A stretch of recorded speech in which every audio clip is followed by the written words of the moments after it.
உங்க நேரம் நல்லா இருந்தா மட்டும்தான் நீங்க இந்த கோயிலுக்குள்ள காலடி எடுத்தே வைக்க முடியும். ஒருவருக்கு நேரம் நன்றாயிருப்பின் ஓணந்தளியில் கால் பதிப்பர். ஓணகாந்தன் தளி. காஞ்சிபுரத்துக்கு எத்தனை முறை வந்தாலும் நிறைய பேர் ஏகாம்பரேஸ்வரர் கோயிலுக்கு தான் போறாங்க. இங்க 108க்கும் மேற்பட்ட அழகான பழமையான சிவாலயங்கள் இருக்கு. அதுல எனக்கு ரொம்ப பிடித்த கோவில் இந்த ஓணகாந்தன் தளி. தளி அப்படின்னா கோயில்னு அர்த்தம். ஓணன் காந்தன் இந்த 2 குறும்பர்களும் வழிபட்டதால ஓணகாந்தன் தளி. இந்த கோயிலுக்கு வந்தா ஒரே கோவில்ல நம்ம சிவபெருமான 3 தனி மூலஸ்தானங்கள்ல பார்த்து வழிபடலாம்.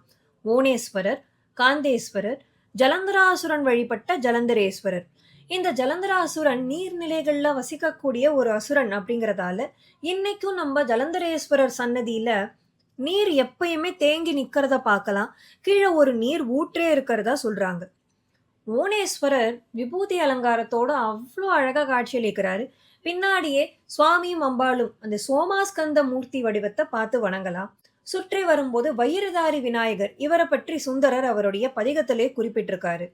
சுத்தி வரும்போது அழகா ஒரு பசு கண்ணுக்குட்டி பார்க்கவே அவ்வளோ அழகா இருந்தது.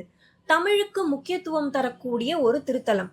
தட்சிணாமூர்த்திய தென்முக பரமன் அப்படின்னு அழகா எழுதியிருந்தாங்க. இதை நான் இது வரைக்கும் வேற எந்த கோயிலையும் பார்த்ததில்ல. காஞ்சிபுரத்துல எந்த சிவன் கோயிலையும் நம்ம அம்பாளுக்கு தனி சன்னதி பார்க்க முடியாது. ஏன்னா காஞ்சிக்கே அம்பிகை காமாட்சி மட்டும்தான். சுந்தரமூர்த்தி நாயனார் நிந்தா சுதி, அதாவது வஞ்ச புகழ்ச்சியா பதிகம் பாடி அளவில்லா பொன் பெற்ற ஸ்தலம் இந்த ஓணந்தல். 276 தேவார பாடல் பெற்ற ஸ்தலங்கள்ல தொண்டை மண்டலத்துல 3வது ஸ்தலம் தான் இது. இங்க இருந்து பார்த்தாலே அழகா ஏகாம்பரேஸ்வரர் கோயிலுடைய கோபுரம் அழகாவே தெரியுது.